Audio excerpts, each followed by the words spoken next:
Media వాళ్ళందరికీ మా నమస్కారాలు. ఈరోజు ఉదయం ప్రముఖ క్రైస్తవ వక్త, డిబేటర్, మంచి ప్రసంగికులు, రక్షణ టీవీ వేదికగా అనేకమైనటువంటి చర్చా వేదికలు నిర్వహించినటువంటి ప్రముఖ క్రైస్తవ ప్రసంగికులు, సేవకులు ప్రవీణ్ పగడాల గారు అనుమానాస్పదంగా మృతి చెందడం జరిగింది. సో ఉదయం ఎన్ని గంటలకైనా చనిపోయారనేది మాకు తెలీదు. ఆయన దివాన్ చెరువు రోడ్డు పక్కన విగతజీవిగా పడున్నారు. ఆయన తల మీద బలమైన గాయాలు అయ్యాయి. పెదవులు కట్ చేసినట్టుగా ఏదో బలంగా ఒక దెబ్బ తగిలినట్టుగా ఉంది. సో అది హెల్మెట్ పెట్టుకుని కూడా అంత దారుణంగా ఎలా అయిపోయారనేది మాకు అర్థం కాలేదు. రెండోది, ఆయన బైక్ స్పీడ్గా నడిపే వ్యక్తి కూడా కాదు.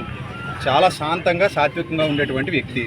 సో అలాంటి వ్యక్తి అలాంటి భయంకరమైన పరిస్థితుల్లో మృతి చెందడం అనేది క్రైస్తవ సమాజాన్ని చాలా దిగ్భ్రాంతికి గురి చేసింది. సో కాబట్టి దీని మీద సమగ్రమైన దర్యాప్తు జరిపించండి అని చెప్పేసి పోలీసు వారికి విజ్ఞప్తి చేయడం జరిగింది. ఇందాకనే పోలీసు వారు వచ్చారు. మొదట దాన్ని యాక్సిడెంట్ అని చెప్పారు మాకు. అది సరిగా చూస్తే అది యాక్సిడెంట్ లాగా అనిపించలేదు. సో అందుకే మేము యాక్సిడెంట్ అని ఎఫ్ఐఆర్ ఫైల్ చేయొద్దని కోరాం. దాని అనుమానాస్పద మృతిగానే ఎఫ్ఐఆర్ ఫైల్ చేయమని అడిగాం. సార్ అలాగే ఫైల్ చేస్తామని చెప్పారు. ఎస్పీ గారి దగ్గర నుంచి సిఐ గారు అందరూ మాట్లాడారు. అలాగే ఫైల్ చేస్తామని చెప్పారు. మీడియా ముఖంగా మేము కోరుకునేది ఏంటంటే, ఈరోజు పొద్దున కొంతమంది ఆయన మరణాన్ని బట్టి ఎవరు చంపేశారో అన్నట్టుగా కొన్ని పోస్టులు పెట్టారని, మళ్ళీ డిలీట్ చేశారని విన్నాం.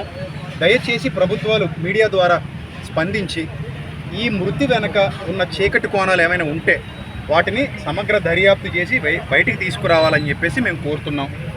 అలాగే క్రైస్తవుల మీద ఎంతమంది నోరు పారేసుకుంటున్నారో నిన్న కూడా ఎస్పీ గారికి కంప్లైంట్ చేయడం జరిగింది కొంతమంది వ్యక్తుల గురించి. సో ఎవరి ప్రోద్బలమైనా దీని వెనక ఉందా, నిజంగానే యాక్సిడెంట్ జరిగిందా, ఒకవేళ యాక్సిడెంట్ జరిగితే అక్కడ ఏ ఆనవాళ్ళు లేకుండా ఎందుకు ఉన్నాయి, బైక్ ఆయన మీద ఎందుకు పడిపోయి ఉంది, అది జారిపోయినట్టుగా ఎందుకు అక్కడ ఏ విధమైన మార్క్స్, టైర్ మార్క్స్ కానీ ఎందుకు లేవు, ఇవన్నీ మేము వ్యక్తం చేస్తున్నటువంటి అనుమానాలు. సో కాబట్టి మా అనుమానాలన్నింటినీ పరిశీలించి దర్యాప్తు జరిపించి మాకు న్యాయం చేయాలని కోరుతున్నాం. అలాగే అక్కడ ఉన్న సీసీటీవీలన్నింటినీ కూడా పరీక్షించి మాకు న్యాయం చేస్తామని చెప్పి పోలీసు వారికి చెప్పడం జరిగింది. ఆ సీసీటీవీ ఫుటేజ్ కూడా మాకు ఇస్తామని చెప్పడం జరిగింది. సో దీని మీద కూడా వారు చక్కగా కూలంకషంగా దర్యాప్తు చేసి ఏ విధమైన ప్రలోభాలకి గురి కాకుండా మాకు మీడియా వారు, పోలీసు వారు అందరూ కూడా మాకు సహకరించాలని మనస్ఫూర్తిగా కోరుకుంటూ మా క్రైస్తవుల ఆవేదన ఇది అని మీకు తెలియజెప్తున్నాం. అది ఇంతవరకు మాకు తెలియదు. దివాన్ చెరువు దగ్గర ట్రేస్ అయిందండి. ఆయన ఎందుకు వచ్చారనేది ఇంకా తెలియదు. వాళ్ళ ఫ్యామిలీ వస్తున్నారు హైదరాబాద్ నుంచి. వాళ్ళు వచ్చిన తర్వాత చెప్తారు. వాళ్ళ కోఆర్డినేటర్ ఒక ఆయన ఇక్కడ ఉన్నారు రాజమండ్రిలో.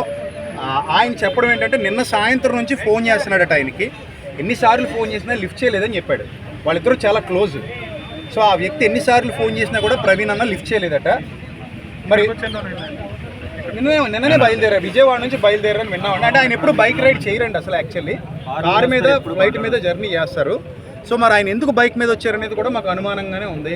ఆ బైక్ ఆయన మీద ఎందుకు పడుకుని ఉంది అనేది మాకు అనుమానంగా ఉంది. ఆ ఫేస్ మీరు చూస్తే ఆశ్చర్యపోతారు. మీకు కొన్ని ఇమేజెస్ మా వాళ్ళు ఇస్తారు, ఇప్పుడు మీరు దయచేసి మీరు తీసుకోండి. ఆ ఫేస్ మీద ఏదో బలమైన రాడ్తో కొట్టినట్టుగా, ఒక బొగ్గ పక్కకి జరిగినట్టుగా అలా కనబడుతుందండి చూడడానికి. మరి అది యాక్సిడెంట్లో మాకు అనిపించలేదు సార్. అది సార్ విషయం. ఆ ఫోటో సార్ చెప్పిన ఫోటో ఫేస్ మీద okay sir, thank you so much. Thank you sir. Thank you so much. Thank you.